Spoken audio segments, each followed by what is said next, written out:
తులసీదాస్ గారు కూర్చుని తపస్సు చేస్తున్నారు. తపస్సు చేస్తుంటే రామలక్ష్మణులు ఇద్దరూ రాజకుమారుల రూపంలో గుర్రాల మీద వచ్చారు. వచ్చి గుర్రాలు దిగి అరుగు మీద సేద తీరారు. ఎవరో రాజకుమారులని తులసీదాస్ గారు ఊరుకున్నారు. వాళ్ళిద్దరూ గుర్రం ఎక్కి వెళ్ళిపోయారు. హనుమ వచ్చారు. రామలక్ష్మణులు వచ్చారు, గుర్తుపట్టావా అన్నారు. ఎప్పుడు వచ్చారు అన్నారు. అయ్యో, ఇద్దరు రాజకుమారుల వేషంలో వచ్చారయా, నువ్వు గుర్తుపట్టలేదు, వెళ్ళిపోయారన్నారు. ఎంతో బాధపడ్డారు. మళ్ళీ సాధన చెయ్యన్నారు. మళ్ళీ సాధన మొదలుపెట్టారు. మళ్ళీ సాధన మొదలు పెడితే కొన్నాళ్ళు అయిపోయిన తర్వాత చిన్న పిల్లవాడి రూపంలో రాముడు వచ్చాడు. గంధం తీస్తున్నారు తులసీదాస్ గారు రామచంద్రమూర్తికి అనులేపనం చేయడానికి.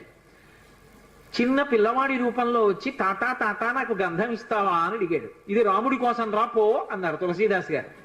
మళ్ళీ పొమ్మంటున్నాడు రా రాముడు వస్తే అని హనుమ వెంటనే పంజరంలో చిలక రూపంలో వచ్చి పాట పాడాడు.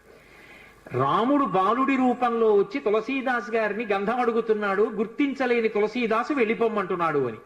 అది విన్నటువంటి తులసీదాస్ గారు వెంటనే పిల్లవాడి కాళ్ళు పట్టుకుని పిల్లవాడి కాళ్ళ మీద పడ్డారు. పడగానే రామచంద్రమూర్తిగా దర్శనమిచ్చారు. దర్శనమిచ్చి, తులసీదాస్, నా పేరు మీద నువ్వు రామాయణాన్ని, దక్షిణ దేశంలో వాల్మీకి రామాయణం, దక్షిణ దేశం ఎక్కడైనా వాల్మీకి రామాయణం, కానీ నువ్వు ఇప్పుడు రామచరితమానస్ అన్న పేరు మీద రామాయణాన్ని రచించు. ఉత్తర భారతదేశంలో రామచరితమానస్కి ఎంత గౌరవం అంటే, మీరు ఆలయాల్లోకి వెళ్ళండి, వ్యాసపీఠాలు పెట్టి దాని మీద రామచరితమానస్ పెడతారు.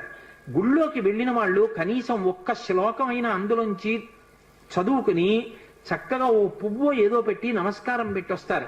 రామచరితమానస్కి అంత గొప్ప. విచిత్రం ఏంటంటే హనుమాన్ చాలీసా, రామచరితమానస్ రెండు తులసీదాస్ గారి శరీరంతో ఉండగానే ప్రఖ్యాతి వహించేసాయి.